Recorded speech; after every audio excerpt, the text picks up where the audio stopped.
Gratitude is not just a feeling, it is a form of wisdom. It is seeing clearly what we have, instead of obsessing over what we lack. The Stoics practiced gratitude not as an emotion, but as a daily discipline. Epictetus taught that everything that happens is a gift from nature and from the gods, even adversity. He said, "Do not ask things to happen as you wish, but wish them to happen as they do, and all will be well with you."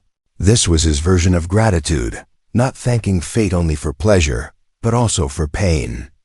Epictetus reminded his students, "He is wise who does not grieve for what he does not have, but rejoices in what he has." To him, gratitude was the recognition that life owes us nothing, and yet gives us everything. Marcus Aurelius began each morning by remembering the gifts already given to him. He wrote, "When you arise in the morning, think of what a privilege it is to be alive, to think, to enjoy, to love." Even as an emperor, he focused not on what he had lost, but on what remained within his control.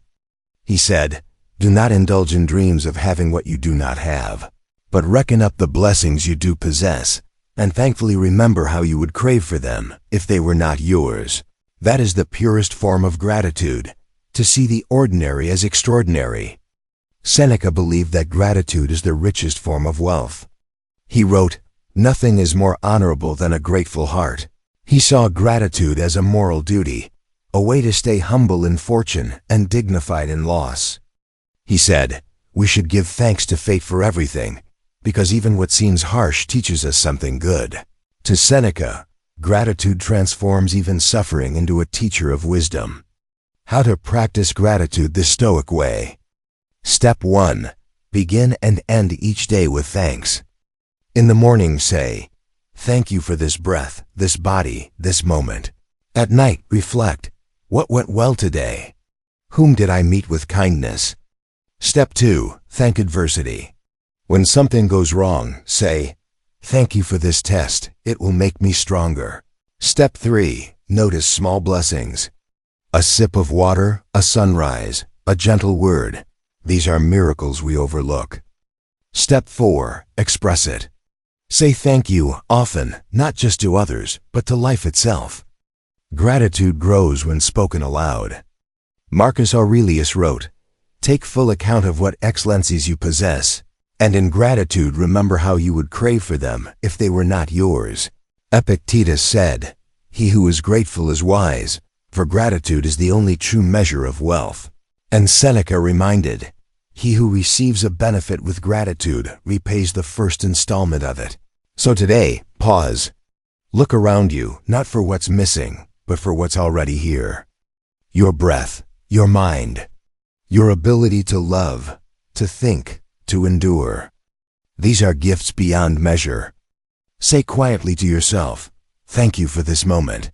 And in that small act of gratitude, you will discover that peace has been with you all along.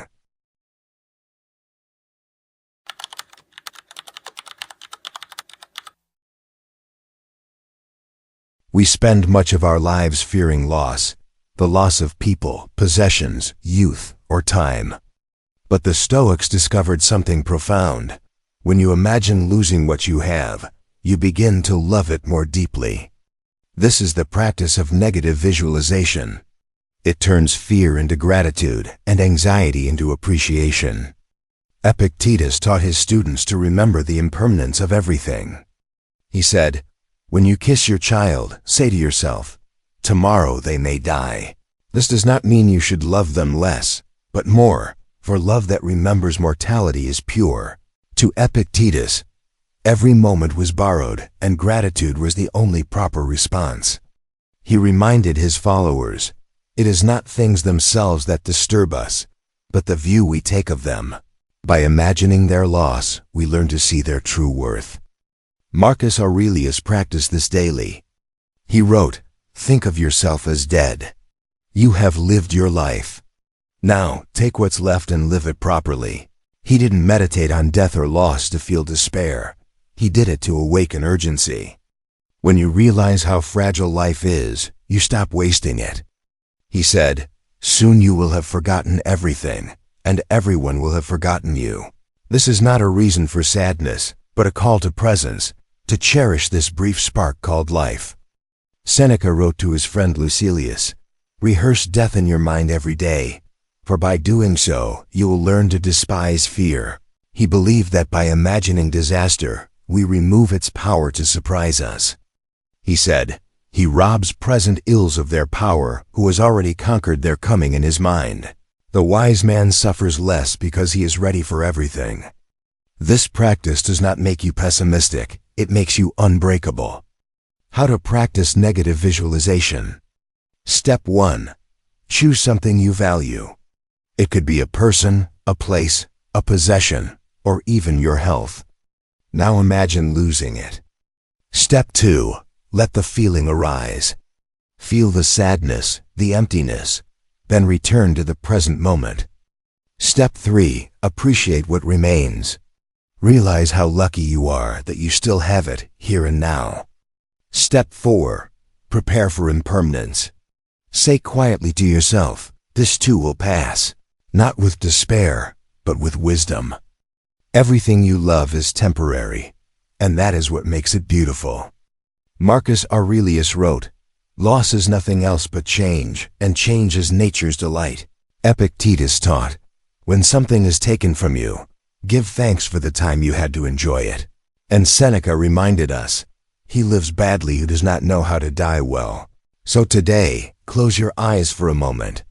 Imagine losing what you hold dear, and then open your eyes again. You'll find that the world hasn't changed, but you have. You'll see everything, every sound, every touch, every breath, as a precious gift that will not last forever. And because it will not last forever, you will love it as if it were eternal. Memento Mori.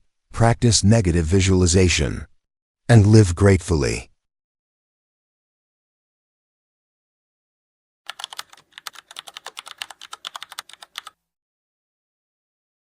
Death is not the end. It is the mirror in which life becomes clear. The Stoics taught that by remembering death, we learn how to live. Memento Mori. Remember that you must die, not as a curse, but as a call to awaken. Epictetus said, "Keep death and exile before your eyes every day. By doing so, you will never have a mean thought."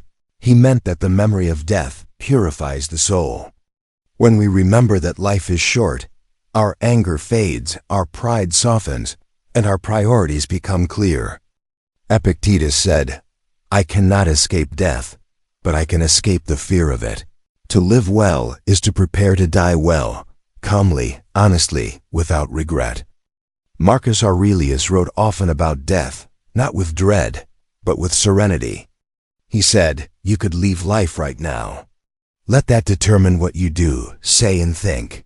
For Marcus, Memento Mori was not a morbid thought, it was a compass. He reflected that the same fate awaits kings and peasants, rich and poor alike. Alexander the Great and his mule driver both died, and the same thing happened to both. Knowing this, he focused on what mattered: virtue, reason, kindness, and service. He reminded himself, "Don't act as if you were going to live 10,000 years. Death hangs over you. While you live, while it is in your power, be good." Seneca believed that philosophy is learning how to die. He wrote, "Let us prepare our minds as if we'd come to the very end of life. Let us postpone nothing. Let us balance life's books each day." He advised his students to go to sleep each night as if it were their last, not in fear, but in gratitude. Seneca said, "He who has learned how to die has unlearned how to be a slave, because when you no longer fear death, no one can control you." How to practice Memento Mori. Step 1. Reflect each morning. Remind yourself, "This day could be my last. How will I live it?" Step 2. Let death clarify, not terrify. Use it to sharpen your sense of purpose. Ask, "If I had one more day, what would I do?" Step 3. Release the trivial. Don't waste time on anger, gossip, or greed. Life is too short to live poorly. Step 4. Be ready, always. Seneca wrote, "He who daily puts the finishing touches to his life is never short of time." Death is not the enemy, forgetfulness is. When we forget we will die, we forget to live. Marcus Aurelius wrote, "It is not death that a man should fear, but never beginning to live." To remember death is to remember what truly matters: virtue, love, courage, and presence. So today, look at the sky, feel the breath in your lungs, and whisper quietly, "Memento Mori," not with sorrow, but with strength. Because the one who remembers death is the one who finally learns how to live.